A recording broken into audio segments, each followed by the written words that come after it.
कांग्रेसी विधानमंडल दल की नेता आराधना मोना जी मेरे साथ मौजूद हैं। मैम, कल अनुपूरक बजट पेश होने वाला है। सरकार अनुपूरक बजट पेश करेगी।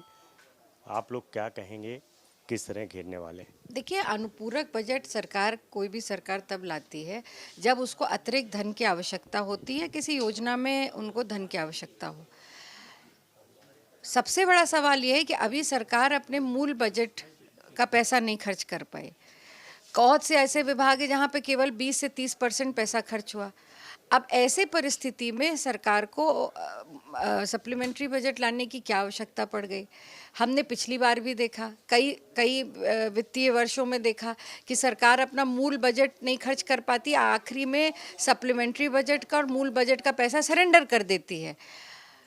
सप्लीमेंट्री बजट आए, बड़े आकार का बजट आए, उसमें कोई दिक्कत नहीं है, पर ये पैसा जो जनता की गाढ़ी कमाई का पैसा है, ये अंतिम व्यक्ति तक पहुँचे, वो सुविधाएं पहुँचे, वो योजनाएं जनता तक पहुँचे।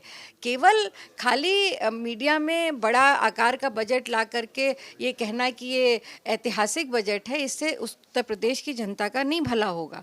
ये योजनाएं, ये सुविधाएं, ये बजट उन तक पहुँचे, ये हमारी मंशा है। और इसी पर हम चाहेंगे सरकार इस बात पर स्पष्टीकरण दे कि आखिर सप्लीमेंट्री बजट लाने की आवश्यकता क्या पड़ी। मैम, सरकार के जो तमाम मंत्री हैं वो ये कह रहे हैं कि विपक्ष जो है वो चाहता ही नहीं है कि स्वस्थ मुद्दों पे, जनता से जुड़े मामले उन पे चर्चा हो, क्योंकि इनकी प्रदर्शन जो है वो पहले प्रदर्शन करते हैं। प्रदर्शन करना इनके लिए ज़रूरी है, ना कि चर्चा करना।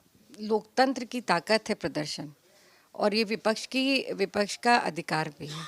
और हमने शांतिपूर्वक प्रदर्शन किया है, सदन के परिसर में अपनी बात रखी है। और इनको क्या ये जिस तरह से प्रभु राम के चढ़ावे की चोरी हुई, जिस तरह से करोड़ों सनातन धर्म के लोगों की आस्था को ठेस पहुंची, जिस तरह से राम मंदिर में भ्रष्टाचार हुआ, क्या ये इनको गंभीर मुद्दा नहीं लगता?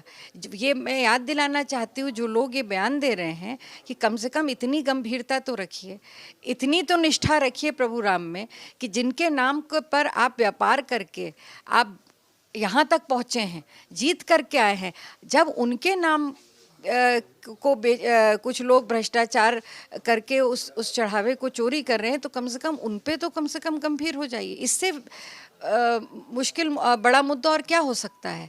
चाहे वो चंदा चोरी का मुद्दा हो, चाहे नीट परीक्षा में जिस तरह से हमने देखा युवाओं पे लाठीचार्ज हुआ, जिस तरह से कील लगी, लाठियों से उन लोग को, बच्चों को मारा गया, जिस तरह से पेलेट गन यूज़ की गई, ये सारे विषय हैं। इसके अलावा नौजवानों का बेरोज़गारी का मामला है, किसानों के खाद का विषय है, महंगाई है, ये सारे विषय हम सदन में इस बार उठाएंगे। आखिरी सवाल है, मुख्यमंत्री जी कह रहे हैं कि हमने एसआईटी बनाई है, उसको अपडेट भी किया है और एसआईटी अपना काम कर रही है, फिर विपक्ष क्यों चिल्ला? एसआईटी बनाई थी, इसका स्वागत किया हम सब लोगों ने, और हमें उम्मीद थी कि जो माननीय मुख्यमंत्री जी ने कहा था समयबद्ध तरीके से जांचो, यही हमारी मांग भी थी।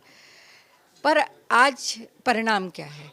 15 दिन में प्रारंभिक रिपोर्ट आनी थी और 1 महीने में पूर्ण रिपोर्ट आनी थी। 50 दिन से ऊपर हो गए, अभी तक कोई ये रिपोर्ट सार्वजनिक नहीं हुई, पटल पर रखनी चाहिए थी।